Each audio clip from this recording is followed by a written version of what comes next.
الحمد لله الأكرم الذي خلق الإنسان وكرم وعلمه من البيان ما لم يعلم فسبحان الذي لا يحصى امتنانه باللسان ولا بالقلم ونشهد أن لا إله إلا الله وحده لا شريك له ونشهد أن سيدنا وسندنا وحبيبنا ومولانا محمدا عبده ورسوله أرسله بالحق بشيرا ونذيرا وداعيا إلى الله بإذنه وسراجا منيرا أما بعد فأعوذ بالله من الشيطان الرجيم بسم الله الرحمن الرحيم وإذ قتلتم نفسا فادارأتم فيها والله مخرج ما كنتم تكتمون فقلنا اضربوه ببعضها كذلك يحيي الله الموتى ويريكم آياته لعلكم تعقلون গুপ্ত সম্পদ সন্ধান লাভের আমল।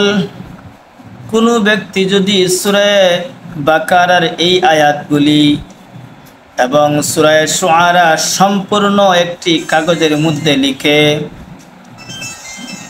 তাবিজ আকারে বানিয়ে সাদা জুটিওয়ালা একটি মুরগের গলায় বেঁধে দেয়, যে স্থানের মধ্যে গুপ্ত সম্পদ আছে, গুপ্ত ধন আছে, এই জায়গায় যদি ছেড়ে দেয় তখন মুরগ চতুর্দিকে খালি ঘুরতে থাকবে।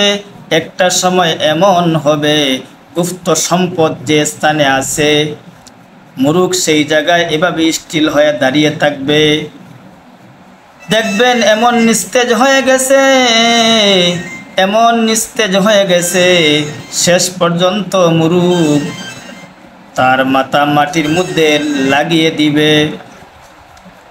তখন আপনি বুঝতে পারবেন গুপ্ত সম্পদ এই জায়গার মধ্যে আছে। এই জন্য মুরগটি তার মাথা নত মাটির মধ্যে করেছে। এটা আমার পরীক্ষিত তদবির।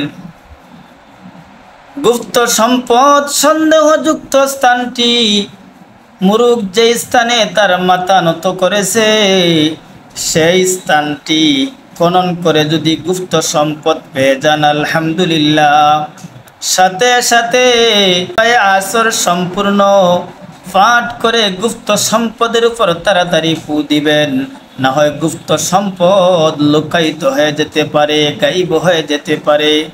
কারণ গুপ্ত সম্পদের মধ্যে আতশিজাতের স্বভাব থাকে।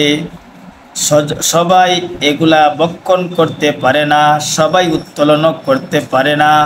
এজন্য ভাই খুব সাহসিকতার সাথে গুপ্ত সম্পদে হাত দিবেন, সাথে সাথে গুপ্ত সম্পদ পাওয়ার সাথে সাথে সদকা করে ফেলবেন আপনার সামর্থ্য অনুযায়ী।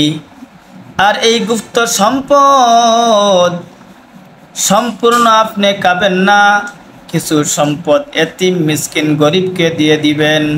এইভাবে যদি গুপ্ত সম্পদ আপনি সংরক্ষণ করতে পারেন, এই তদবির যদি করতে পারেন, তাহলে সফলতা লাভ করবেন ইনশাআল্লাহ।